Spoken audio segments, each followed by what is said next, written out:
Shalom. Shalom. Shalom. Bertemu kembali bersama kami The Same Ministry.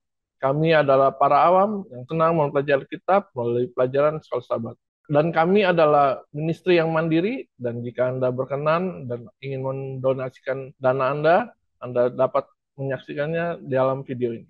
Dan kita akan pelajaran ke-6 pada minggu ini yang kita akan pelajari dengan judul Dari Dalam Keluar.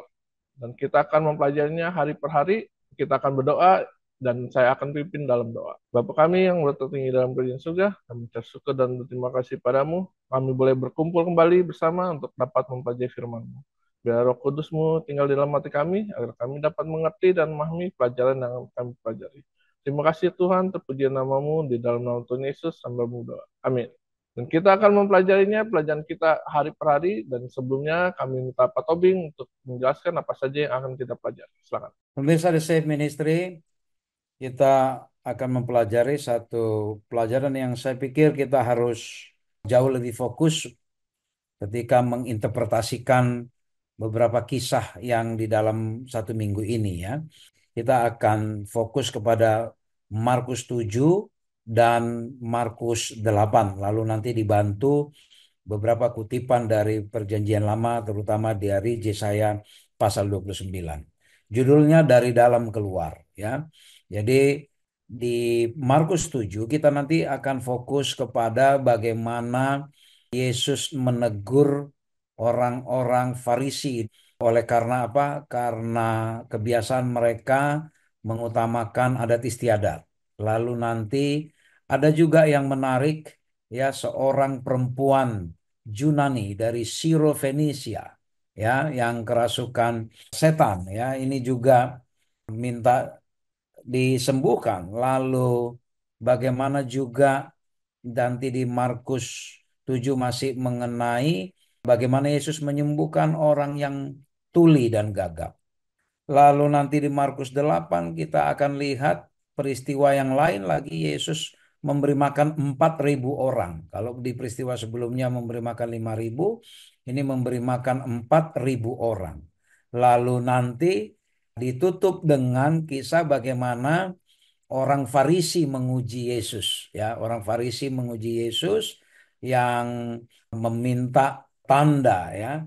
Nah, kita lihat ayat hafalan kita ini di dalam Markus 7 ayat 15. Apapun dari luar yang masuk ke dalam seseorang tidak dapat menajiskannya, tetapi apa yang keluar dari seseorang itulah yang menajiskannya. Jadi ayat ini sering disalah persepsi bahwa tidak ada makanan dan minuman yang haram.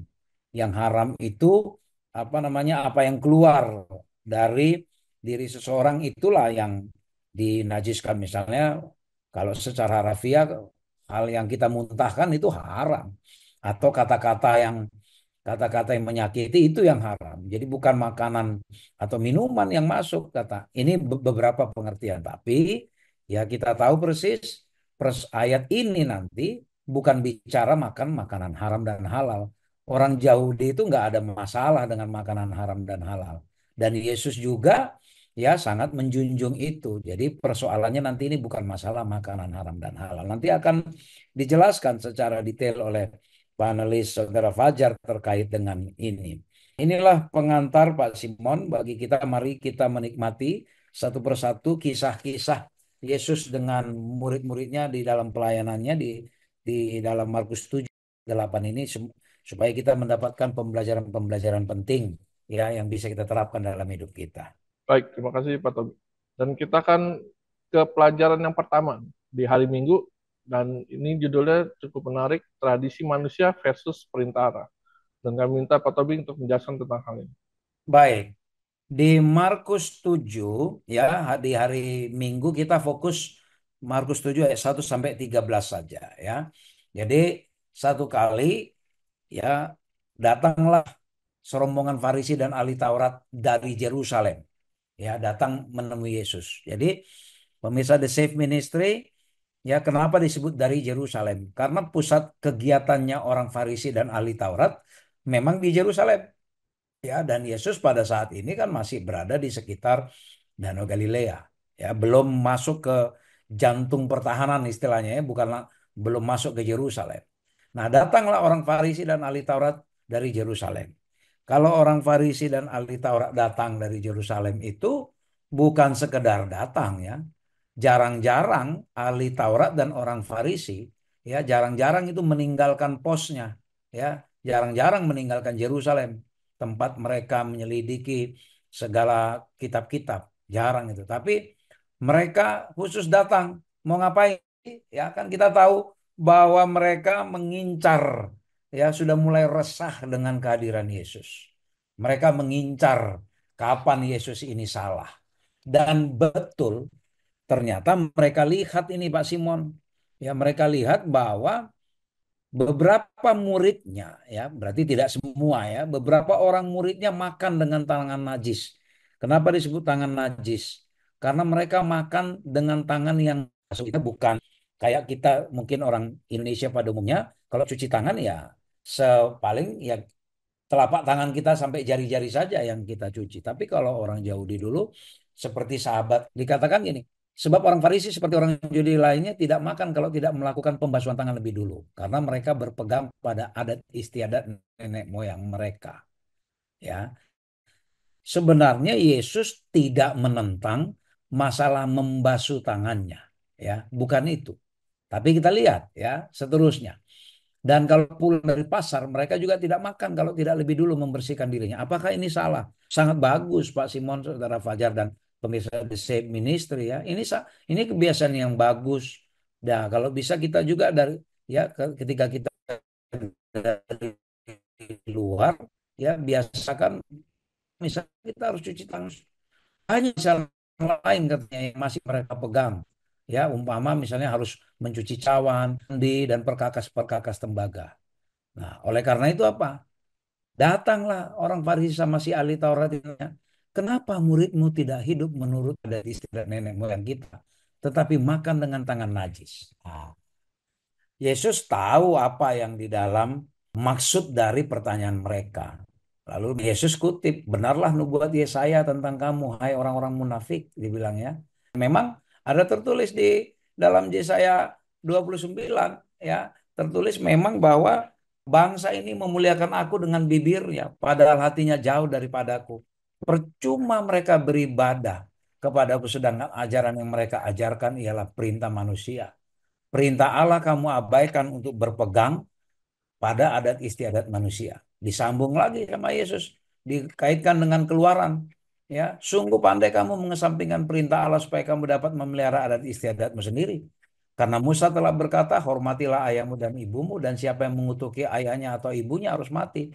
Tetapi kamu berkata, kalau seorang berkata kepada bapaknya atau ibunya, apa yang ada padaku yang dapat digunakan untuk pemeliharaanmu sudah digunakan untuk korban, yaitu persembahan kepada Allah. Maka kamu tidak membiarkannya lagi berbuat sesuatu pun untuk bapaknya atau ibunya. Jadi pemirsa The Save Ministry, sekali lagi, ya Yesus tidak melarang mereka untuk makan cuci tangan dulu. Yesus tidak melarang juga untuk membasuh ya kalau keluar habis dari keluar sebelum masuk rumah untuk membasuh diri mereka membersihkan tidak. Tapi yang Yesus soroti adalah kebiasaan orang Yahudi yang apa? Mengedepankan adat istiadat ya dibandingkan sikap manusiawi kepada sesama. Mereka lebih mengedepankan protokoler ya, lebih mengedepankan liturgi ya. Kalau dalam Yesaya 29 ini percuma mereka datang kepadaku. Dia bilang, karena apa? Mereka beribadah kepadaku sedang yang diajarkan adalah ajaran perintah manusia. Ya, ini harus cuci tangan, harus begini, harus itu adat istiadat tradisi. Tapi tradisi mereka jadikan untuk apa? Ya, menghakimi dan bahkan apa? Menajiskan orang lain. Itu yang Yesus tentang. Salah satu yang Yesus tentang ketika dia datang hidup di dunia ini, yang dia tentang, dia berantas dari orang jauh dia adalah apa? Menempatkan tradisi di atas praktek agama. Itu yang jadi masalah. Ya, sehingga apa? Yesus bilang, yang kalian lakukan ini bukan perintah Allah kok, tapi perintah manusia. Ya, Itu yang menjadi pelajaran sebenarnya yang disampaikan. Sehingga apa? Sehingga mereka lebih memegang tradisi, tapi bisa saja dia kepada sesamanya, ya kepada sesamanya kejam. Tapi demi tradisi mereka bisa menjalankan semua tradisi ini secara sempurna. Tapi kepada orang tua, ya, kepada orang tua dikatakan di sini, kepada orang tua mereka bisa saja meninggalkan meninggalkan orang tua mereka, ya, yang dibandingkan apa? Harus meninggalkan tradisi. Jadi pemirsa The Safe Ministry, hati-hati. Ibadah-ibadah yang kita jalankan jangan sampai berfokus kepada liturgikal, ya. Sering sekali kita di gereja ini misalnya hanya karena seseorang melakukan kesalahan dalam liturgi itu, kita bisa marah, kritik habis orang itu. Kita perbincangkan di majelis. Lalu bahkan kita bilang, ini orang jangan lagi disuruh. Hanya karena mungkin ada anak kita yang sedang berlatih membawakan satu pelajaran atau membawakan satu liturgi di dalam ibadah. Mungkin mereka belum terbiasa atau grogi atau apa hal yang lain buat sehingga kita langsung serang. Kita langsung salah. Kita liturgi itu doktrin. Kita pikir urut-urutan ibadah itu adalah satu kebenaran yang tidak bisa dirubah sedikit pun. Tidak bisa berkurang maknanya sedikit pun. Ya, sehingga apa? Rasa manusiawi kita itu hilang kepada orang lain. Kita bisa kritik habis-habis orang. Kita bisa judge orang lain sebagai orang yang nggak becus. Ya, kita bisa kritik, kita bisa persalahkan orang lain hanya karena datang terlambat ke gereja, lalu segala macam kritik kita katakan bahwa ini tidak menghormati Allah dan segala macam. Tapi kita lupa ketika kita menghakimi orang itu, kita pun sesungguhnya kita sedang tidak beribadah. Ini maksud Yesus orang liturgi. Bahkan rela meninggalkan keluarganya hanya demi tradisi, ya, hanya demi tradisi orang Yahudi yang penerjemahan mereka terhadap hukum Taurat yang bermacam-macam itu bisa membuat mereka meninggalkan keluarga, membenci orang lain dan bahkan apa? Membenci orang yang di luar Yahudi. Ini salah satu bisa the same ministry bagus kita terjebak kepada ibadah yang liturgikal padahal ibadah lain ketika Yesus mengatakan bahwa kunjungilah yatim piatu, orang-orang miskin, itulah ibadahmu yang sejati. Ya jangan sampai kita lupa bahwa ibadah yang sejati itu adalah apa? Memperlakukan manusia, memperlakukan sesama kita dalam cinta kasih kita kepada Allah. Dibandingkan ya liturgi-liturgi yang kita jalankan itu. Demikian Pak Simon. Baik, terima kasih Pak Tony. Dan kita akan melanjutkan pelajaran kita ke hari Senin dengan judul yang cukup menarik ini, tangan bersih atau hati bersih. Kami minta Pak Fajar untuk menjelaskan tentang hal ini. Iya Pak Simon dan pemirsa The Safe Ministry ya. Apa sih yang dimaksud dengan tangan bersih atau hati bersih ya? Dan pelajaran ini berkaitan sekali dengan Markus 7 ayat yang ke-14 sampai 19. Lalu Yesus memanggil lagi orang banyak dan berkata kepada mereka, "Kamu semua dengarkanlah kepadaku dan camkanlah. Apapun dari luar yang masuk ke dalam seseorang tidak dapat menajiskannya, tetapi apa yang keluar dari seseorang itulah yang menajiskannya." Ini perkataan daripada Yesus ini, Pak Simon ya. Dan Yesus sebetulnya menyinggung banyak orang-orang Farisi seperti yang dijelaskan oleh panelis saudara Elvin ya, bahwa mereka itu justru mengedepankan tradisi dibandingkan asas kemanusiaan. Mereka mampu mengorbankan rasa kemanusiaan, menolong itu dengan tradisi-tradisi yang mereka harus kedepankan terlebih dahulu ya. Dan bahkan mungkin tega ya, tidak tidak mau menolong orang yang sedang sekarat seperti halnya orang Samaria itu ya, orang Samaria yang habis dirampok kemudian mereka ya tinggalkan begitu saja, tidak ada satu tindakan kemanusiaan untuk menolong yang bersangkutan. Jadi memang menjadi sudah tradisi turun temurun, orang-orang Yahudi ini sangat eksklusif. Eksklusif dalam arti bahwa mereka itu tidak mau berhubungan, makan bersama dengan orang non-Yahudi pun itu mereka junjung tinggi sekali ya. Jadi apa yang dikatakan oleh Yesus ini sebetulnya sangat menohok kepada orang-orang Yahudi dan ini juga juga menemplak kita sebagai umat-umat Tuhan khususnya umat-umat gereja Masih Advent hari ketujuh ya. Janganlah menjadi seorang yang eksklusif ya. Bahkan orang Farisi dan ahli Taurat ini malah justru rasis.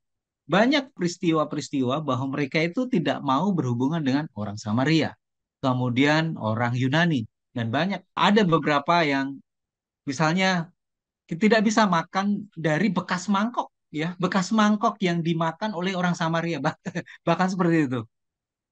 Karena mereka menganggap itu sebuah satu hal yang penuh dengan kenajisan, ya. Jadi sangat rasis, sangat bertolak belakang dengan ajaran daripada Yesus. Yesus berbaur dengan orang banyak, dengan pemungut cukai, dengan orang-orang yang berdosa. Mereka membutuhkan kesembuhan. Secara rohani, mereka membutuhkan satu spirit, mereka membutuhkan dukungan, dan inilah yang disediakan oleh Yesus. Jadi sebetulnya, seperti halnya yang dijelaskan oleh Saudara Elvin, ini bukan sekedar makanan saja, tetapi bagaimana tindakan kita, ya, tindakan kita secara kemanusiaan untuk menolong orang lain. Terlepas dari mereka mungkin bukan satu suku dengan kita, bukan satu agama dengan kita, mungkin bukan satu daerah dengan kita, bukan satu seprofesi dengan kita, tetapi dengan semua banyak orang. Yesus mengedepankan asas kemanusiaan.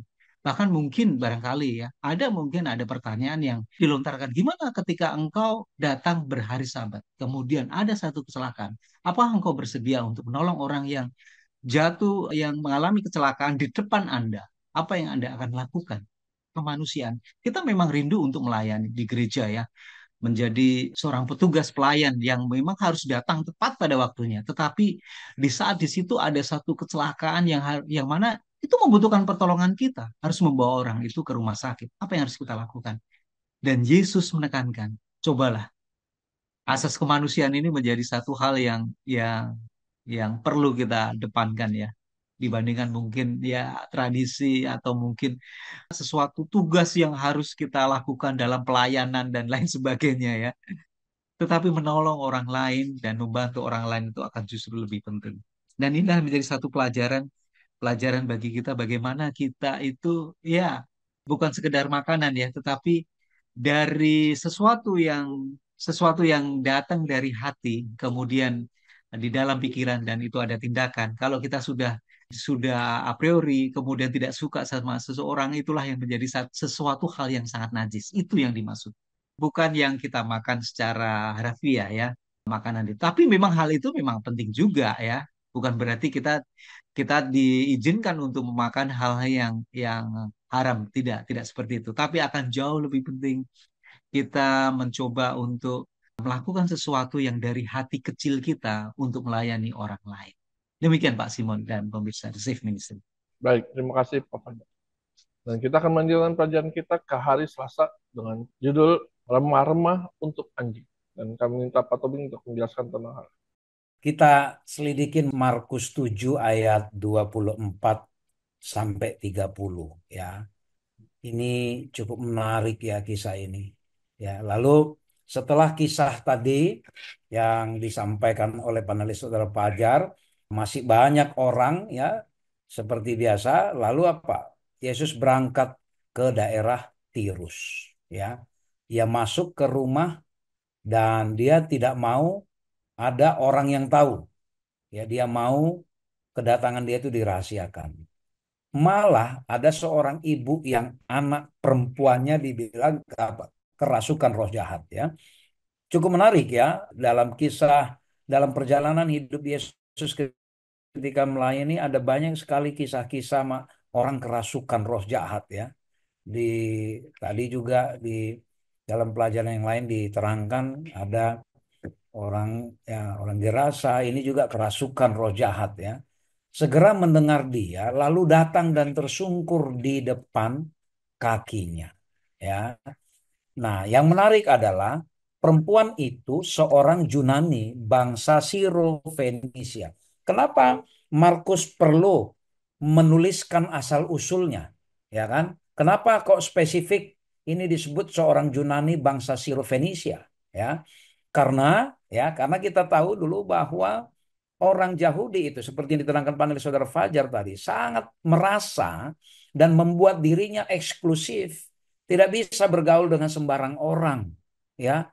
Kepada orang di luar Yahudi itu nggak bisa mereka sembarang. Ini apalagi orang Yunani, ya, apalagi orang Yunani. Dulu Israel yang dari 12 suku terpecah bagi dua, ya, dan sebagian itu adalah orang Samaria yang dulu sama-sama Israel, itu saja mereka tidak mau, ya, bayangan mereka saja pun kalau jalan, bayangannya saja pun kalau kena matahari, orang Yahudi tidak mau bersentuhan, bayangannya itu berkenaan dengan bayangannya orang Samaria. Nah, ini orang di luar Israel, orang Yunani, ya, orang Yunani datang memohon kepada Yesus. Lalu Yesus bilang, biarlah anak-anak kenyang dahulu, sebab tidak patut mengambil roti yang disediakan bagi anak-anak dan melemparkannya kepada anjing. Apakah Yesus sedang memarahin perempuan ini, sedang menyindir bahwa kalian itu orang Yunani itu anjing? Apakah itu? Ya, apakah Yesus bermaksud kasar seperti itu? Jangan salah, ya. Yesus sedang memberi pelajaran kepada orang-orang di sekitarnya, terutama juga kepada murid-muridnya yang mengikuti dia. Ini adalah satu bahasa kiasan. Artinya, ya, kalau dibilang anak-anak kenyang dahulu, ya orang Yahudi dulu lah yang paling utama.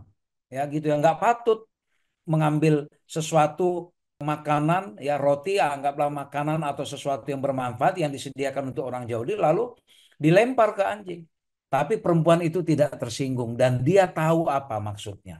Karena isu rasialis itu memang menonjol sekali dulu. Sara itu menonjol sekali. Perempuan itu dengan tenang dia bilang, benar Tuhan. Tapi anjing yang di bawah meja juga makan remah-remah yang dijatuhkan anak-anak. Ya, maka kata Yesus kepada perempuan itu, karena kata-katamu itu, pergilah sekarang, sebab setan itu sudah keluar dari anakmu. Jadi pemirsa The Save Ministry, wanita ini, perempuan dari Syro-Fenisia ini, ya punya iman yang sangat luar biasa. Dia bukanlah orang Yahudi. Dia bukanlah orang yang mungkin saja punya catatan sebagai penurut hukum Taurat. Dia bukanlah orang yang mengenal kehidupan baik suci. Tapi dia punya iman yang kuat, ya, terhadap siapa ini Yesus, ya, siapa ini Mesias, ya, yang membawa pekabaran yang luar biasa ini. Maka apa? Yesus bilang, karena kata-katamu itu pergilah sekarang, sebab setan itu sudah keluar dari anakmu. Maka anaknya pun, ya, mengalami kesembuhan dia. Setan-setan keluar dari dalam tubuh dan jiwa anak itu. Yesus melakukan apa? Penyembuhan dari jarak jauh. Akhirnya apa? Perempuan itu pulang ke rumah. Didapatinya apa? Anak itu berbaring di tempat tidur dan setannya pun sudah keluar. Ini luar biasa. Pemirsa The Save Ministry, aplikasi bagi kita. Ketika kita dari kecil, bagi kita yang dari kecil sudah lahir di Advent, kita selalu diindoktrinasi bahwa kitalah satu-satunya gereja yang benar. Atau mungkin kita yang sudah menerima kebenaran, kita diindoktrinasi kitalah gereja yang benar, kitalah gereja yang benar, hanya kita yang benar. Lalu indoktrinasi seperti ini membuat pemikiran kita bahwa di luar kita itu semua adalah orang yang salah. Ya, ini harus hati-hati. Sehingga kita merasa eksklusif bahwa kita menempatkan diri, memframing, membentuk opini bahwa kitalah Israel modern, kitalah Israel rohani, kitalah umat pilihan Tuhan itu, sehingga orang di luar kita itu adalah orang yang bukan pilihan Tuhan. Orang di luar kita itu bukanlah orang Israel rohani, mereka akan binasa. Lalu kita menjaga jarak, kita eksklusif bahwa hanya kita umat Tuhan. Ini harus hati-hati. Ya, ini harus hati-hati. Jangan sampai kesalahan rasialis, ya, kesalahan, ya, kalau orang Yahudi dulu rasialis, lalu kita sekarang sara dari segi agama, kita mengeksklusifkan diri, menganggap semua orang di luar Advent ini calon-calon binasa, ya, calon-calon neraka ini. Sehingga apa? Kita menjaga jarak. Ketika kita memberikan pertolongan, memberikan bantuan pun hanya kepada orang yang seagama dengan kita berikan. Jangan sampai seperti itu. Yesus memberikan pelajaran kepada orang, kepada pihak yang dianggap anjing pun, ya. Yesus memberikan apa? Kesembuhan kepada mereka. Artinya apa? Kesembuhan. Kesembuhan itu adalah lambang dari apa? Ya, pemulihan kehidupan rohani kita. Kesembuhan jasmani melambangkan pemulihan rohani. Artinya apa? Pertobatan. Pertobatan Ya, pertobatan adalah sesungguhnya hak setiap orang. Dan kesembuhan fisik adalah menggambarkan keselamatan. Keselamatan adalah hak setiap orang. Jangan merasa bahwa kita eksklusif, ya, bahwa hanya kita yang akan diselamatkan Tuhan. Ini yang harus hati-hati. Pelajaran sederhana dari Markus 7 ayat 24 sampai 30, hanya ada kira-kira 7 ayat, tapi ini memberikan pelajaran mahal bagi kita. Ya, bahwa Allah pun peduli kepada semua orang. Allah mati untuk semua orang. Keselamatan diberikan cuma-cuma kepada semua. Kira Tuhan berkati kita untuk pelajaran ini. Baik, terima kasih Pak Tobik. Dan kita akan melanjutkan tanya kita ke hari Rabu dengan judul Lidah yang Terikat. Dan kami minta Pak Fajar untuk menjelaskan tentang hal ini. Ya, Pak Simon dan pemirsa The Safe Ministry ya. Kita melanjutkan apa yang dijelaskan oleh panelis saudara Elvin ya. Dan di dalam Markus 7 ayat 31 sampai 37 ini ada satu cerita yang sangat menarik ya, berhubungan dengan lidah yang terikat. Ada seorang pria yang tuli dan susah bicara dibawa kepada Yesus. Kemudian Yesus ini menyembuhkan pria itu. Dia menaruh jemarinya ke telinga pria itu, dan meludah. Kemudian menjamah lidahnya dan menarik nafas. Menarik nafas karena banyak yang tidak mau mendengarkan firman Tuhan. Orang banyak yang tidak mau mendengarkan kebenaran. Menarik nafas itu adalah menghela nafas. Mungkin Yesus merasa terenyuh ya. Merasakan bahwa ada sesuatu, kenapa firman Tuhan, kebenaran ini disampaikan, tapi mereka tidak mau dengar ya. Kemudian serta lidah. Lidah itu enggan untuk mengakui bahwa Yesus itu adalah penebus dan juru selamat. Bahwa Yesus itu adalah memang betul-betul adalah penolong yang sangat sejati. Yesus kemudian memang memulihkan ya orang tuli itu, sehingga orang tuli itu bisa mendengar dan berbicara dengan jelas. Nah, apa yang dimaksud dengan lidah yang terikat ini? Ketika Yesus itu memberikan pelayanan kepada banyak orang ya, kadang-kadang mereka menutup telinga, tidak mau mendengarkan ya, tidak mau mendengarkan kesaksian orang lain atas apa yang dilakukan oleh Yesus. Kemudian lidah itu terikat. Kadang-kadang banyak orang yang tidak mau memberikan satu kesaksian, berbicara kepada orang banyak untuk memberikan firman Tuhan kepada orang lain, atau memberikan kesaksian atas apa yang dilakukan oleh Yesus untuk menguatkan iman mereka. Kadang-kadang lidah itu menjadi satu keluh ya, keluh tidak bisa berbicara. Nah, Yesus memberikan kesembuhan di telinga yang tidak bisa mendengar, kemudian dia menyembuhkan lidah supaya lidah ini dapat bisa berbicara lagi. Sebetulnya apa yang dilakukan Yesus itu merupakan sebuah ilustrasi ya. Sebetulnya itu menyindir ke banyak orang, ilustrasi yang dilakukan oleh Yesus. Supaya apa? Supaya pelajaran yang diberikan oleh Yesus itu masuk, dapat dicerna dengan mudah oleh orang banyak, dan khususnya bagi murid-muridnya itu sendiri ya. Supaya betul-betul murid-muridnya Yesus ini memahami apa yang diajarkan oleh Yesus. Jadi sebuah ilustrasi dengan memegang tangan orang yang sedang sakit, kemudian menaruh jemari telinganya, kemudian meludah serta menjamah lidahnya, kemudian menarik nafas ya, menarik nafas. Nah, ilustrasi ini memberikan gambaran bahwa kita boleh untuk mendengarkan akan kebutuhan orang banyak ya. Kemudian kita juga bersedia untuk membagikan firman Tuhan untuk menguatkan iman saudara-saudara kita yang membutuhkan pertolongan.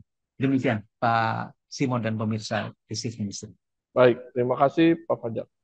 Dan kita akan melanjutkan kita ke hari Kamis dengan judul Waspadai Roti Busuk. Dan kami masih minta Pak Fajar untuk menjelaskan tentang hal ini. Ya, kita lanjutkan memasuki untuk Markus 8 ayat 11 sampai 13 ya. Waspadailah roti busuk. Wah, ini apa yang dimaksud dengan kita harus berhati-hati dengan roti busuk ini ya. Jadi sebetulnya ini bermula dari orang Farisi yang sangat penasaran dengan apa yang dilakukan oleh Yesus ini ya. Dan mereka terang-terangan ya, mereka terang-terangan bersoal jawab dengan Yesus. Dan mereka sebetulnya tahu ya apa yang dilakukan oleh Yesus itu sebetulnya mukjizat datangnya daripada Tuhan ya. Tapi mereka mencoba untuk mengeraskan hati. Bahkan mencoba untuk mencobai ya, mencobai Yesus. Dan mari kita lihat dalam Markus 8 ayat 11. Lalu muncullah orang-orang Farisi dan bersoal jawab dengan Yesus untuk mencobai dia. Mereka meminta daripadanya suatu tanda dari surga. Bayangkan ya, pertanyaannya begini. Apakah orang Farisi tidak melihat apa yang dilakukan oleh Yesus? Melihat dong. Apakah orang Farisi tidak mendengar apa yang dilakukan oleh Yesus? Kemudian melihat bukti-bukti bahwa banyak orang yang sembuh. Melihat. Saya yakin mereka pasti melihat. Ingin memberikan bukti. Tetapi mereka mencoba untuk ya mencoba Yesus ya. Cobalah kalau gitu. Berikan satu tanda yang dari surga. Ini kan menantang ya. Memberikan tantangan mirip sekali dengan apa yang dilakukan oleh setan Lucifer. Kalau memang engkau anak Allah, cobalah engkau jatuhkan dirimu, maka malaikat akan menantang engkau, menangkap ya istilahnya itu. Ini persis yang dilakukan oleh Farisi. Kalau memang engkau adalah betul-betul adalah utusan daripada Allah atau Tuhan, cobalah berikan satu mukjizat yang datangnya daripada surga. Ini kan busuk sekali ya. Sebetulnya mereka orang Farisi, ahli-ahli Taurat, itu adalah yang selalu membagikan pelajaran firman Tuhan. Roti hidup sebetulnya. Mereka membagikan. Tetapi apa yang mereka lakukan adalah ya seakan-akan mereka mengajarkan sesuatu hal yang sampah ya. Yang sesuatu yang tidak ada berguna. Mereka kadang-kadang menjadi orang yang munafik ya. Apa yang diajarkan itu tidak selaras dengan apa yang dilakukan oleh dia. Sehingga tidak heran Yesus mencela banyak orang Farisi, orang Saduki Farisi dan ahli Taurat, imam-imam. Mereka adalah orang yang munafik ya, mengajarkan sesuatu firman Tuhan harusnya menjadi satu roti yang sangat nikmat, roti yang sesuatu yang apa ya, yang sangat enak untuk dinikmati, tetapi kelakuan mereka itu tidak sepadan dengan apa yang diajarkan.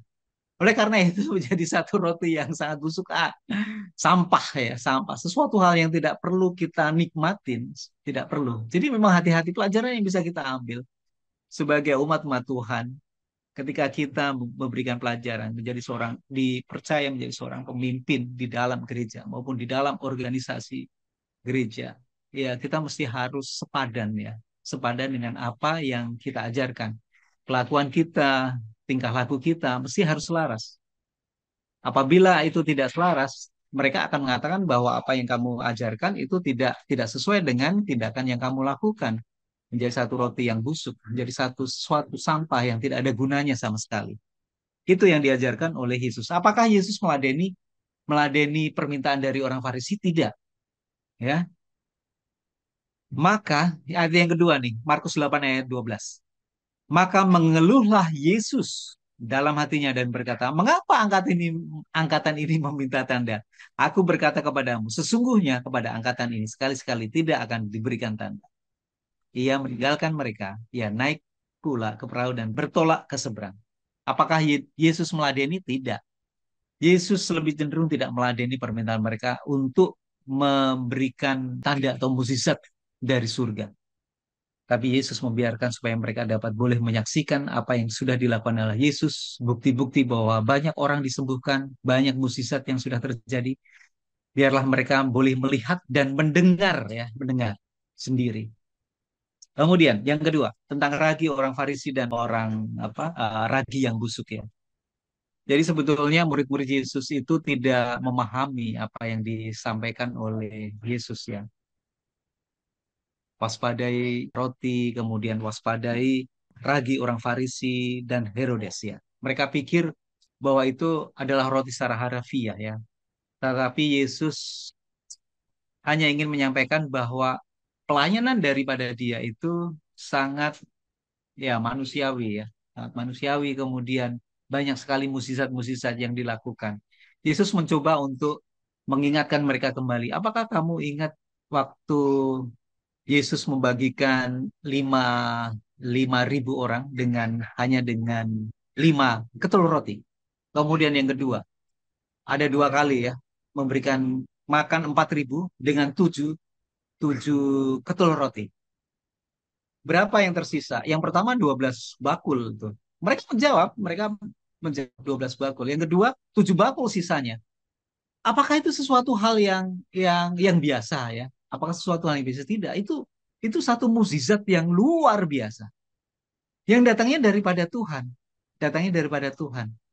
Yang bisa memberikan makanan ya secara jasmani kepada orang banyak yang membutuhkan pertolongan. Jadi Yesus menekankan kepada murid-muridnya, cobalah melihat bahwa dengan kuasa daripada Tuhan, dia mampu memberikan satu mukjizat bukan sekedar untuk memenuhi kebutuhan jasmani mereka, bahkan justru tersisa 12 bakul dan 7 bakul. Itu yang sebetulnya diinginkan oleh Yesus supaya dipahami oleh murid-muridnya. Namun, oleh karena keterbatasan, ya mungkin pendidikan, sumber daya, memang ini jadi kayak seperti menghambat ya, menghambat akan pelayanan Yesus. Tapi Yesus tidak mengesampingkan itu. Yesus tetap memberikan satu pelajaran kepada murid-muridnya supaya boleh memahami apa yang dilakukan oleh Yesus itu penuh dengan mukjizat. Jangan bergantung kepada mencari solusi secara logis, tetapi meminta pertolongan kepada Tuhan dan Tuhan akan melakukan satu tindakan yang barangkali kita tidak akan pernah mengalami sebelumnya, tetapi banyak sekali mukjizat-mukjizat, mungkin banyak sekali kesaksian pribadi ya, bagaimana Tuhan menolong kita di saat kita terpuruk, di saat kita suffering, di saat kita ada di bawah. Pertolongan Tuhan itu sangat nyata. Dan ini sangat berbeda sekali dengan apa yang diajarkan oleh orang Farisi dan Saduki. Mereka juga membagikan firman yang sama. Yesus juga membagikan firman yang sama. Roti hidup semuanya yang dibagikan. Tetapi kelakuan daripada orang-orang Farisi, orang-orang Saduki itu berbeda sekali dengan apa yang diajarkan. Sebaliknya, apa yang dilakukan oleh Yesus, pelayanan Yesus itu sangat manusiawi dan tidak bertolak belakang dengan apa yang diajarkan kepada orang banyak. Ya, bukan saja mengajarkan secara rohani, tapi Tuhan juga menyediakan kebutuhan jasmani kepada orang banyak. Biarlah ini menjadi satu inspirasi bagi kita semuanya, khususnya bagi umat-umat Tuhan. Ketika kita memberikan pengajaran kepada orang banyak, pertama kita mesti harus sepadan dengan apa yang kita ajarkan. Kita mesti harus mawas diri ya dengan tingkah laku kita. Kemudian kita juga menyediakan kebutuhan jasmani mereka juga ya. Kalau mereka membutuhkan makanan ya memang kita mesti juga harus menyediakan. Akan jauh lebih efektif bila mana kita juga bisa memenuhi kebutuhan jasmani. Demikian Pak Simon dan pemirsa The Safe Ministry. Baik, terima kasih Pak Fajar. Tidak terasa kita akan mengakhiri pelajaran kita dalam minggu ini dan kami minta Pak Tobing untuk merangkumkan apa saja yang telah kita pelajari. Pemirsa The Safe Ministry, Yesus menegur keras kesombongan orang Yahudi, ahli Taurat, dan orang Farisi yang menempatkan diri mereka eksklusif di atas bangsa-bangsa lain dan di atas agama lain. Sehingga kesombongan mereka ini membuat mereka terjebak di dalam tradisi-tradisi yang mereka bangun sendiri. Ibadah yang dilakukan bukanlah ibadah yang didasarkan oleh karena kerinduan akan kasih Allah, tapi lebih kepada mengutamakan tradisi-tradisi. Kesombongan mereka membuat pelayanan mereka menjadi penuh dengan kemunafikan. Ya, ragi orang Farisi yang munafik, ya, yang menghasilkan kemunafikan itu, ya, membuat kehidupan keagamaan mereka menjadi tidak membawa manfaat yang baik bagi orang lain. Kemunafikan itu ditunjukkan juga dengan kepura-puraan, ya, hidup berpura-pura menjalankan ibadah, tapi sesungguhnya hati mereka jauh daripada Allah. Mereka sesungguhnya lebih mementingkan diri sendiri, lebih mementingkan keinginan-keinginan mereka yang tersembunyi. Inilah hal yang juga ditegur dari kita di dalam pelayanan kita, di dalam melayani pekerjaan Tuhan.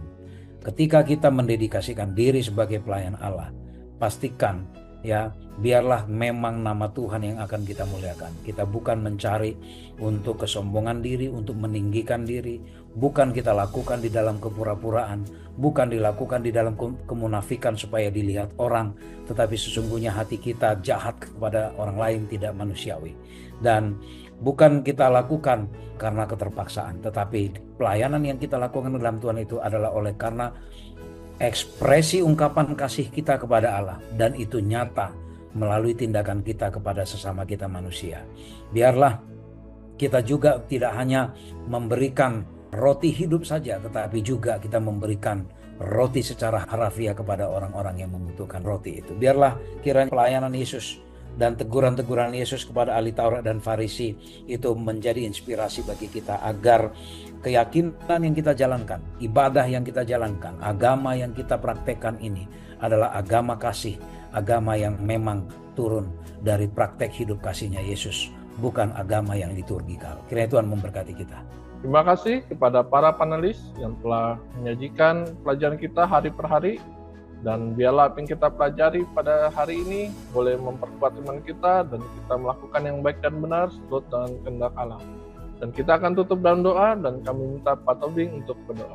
Bapa di surga, kami berterima kasih Tuhan menegur kami, agar apa yang keluar dari dalam hati dan pikiran kami itu adalah atas tuntunan Tuhan di dalam kerendahan hati kami Tuhan, sehingga yang kami lakukan bukan kemunafikan, bukan kepura-puraan, bukan kesombongan, sehingga kasih yang kami sudah terima dari Tuhan kami bisa praktekkan kepada orang lain. Di dalam kasih kami tanpa kami merasa eksklusif, merasa sombong, merasa orang yang telah Tuhan pilih, sehingga orang lain di luar kami ini adalah bukan orang yang Tuhan pilih. Bapa di surga, kami rindu menjadi pengikut-pengikut-Mu yang mempraktikkan agama kasih itu Tuhan, yang benar-benar menjamah jiwa orang yang lain, menjamah jiwa yang haus, yang rindu akan kebenaran Tuhan, menjamah jiwa yang juga membutuhkan kesembuhan-kesembuhan jasmani maupun rohani. Biarlah persekutuan kami dengan Roh Kudus Tuhan itu menyiapkan kami Tuhan menjadi terang kemanapun kami pergi. Terberkatilah umat-umat Tuhan, terutama pemirsa The Safe Ministry dimanapun berada, agar kami boleh di tempat kami masing-masing menjadi juru kabar Allah, menjadi praktek-praktek yang baik yang bisa dilihat oleh semua orang, sehingga mereka melihat Yesus hidup melalui kehidupan kami Tuhan. Mohon ampun kami dari pelanggaran dan dosa kami perbuat Tuhan, dalam nama Yesus kami berdoa, amin. Amin. Terima kasih sekali lagi kepada para pemirsa yang telah menyaksikan video ini. Biarlah video ini boleh menjadi berkat bagi kita. Dan jika Anda berkenan, Anda boleh subscribe, like, komen, dan juga membagikannya bagi orang lain agar orang lain boleh dapat terberkati. Terima kasih. Kita akan bertemu pada pelajaran minggu depan. Shalom. Shalom. Shalom. Tuhan Tuhan memberkati.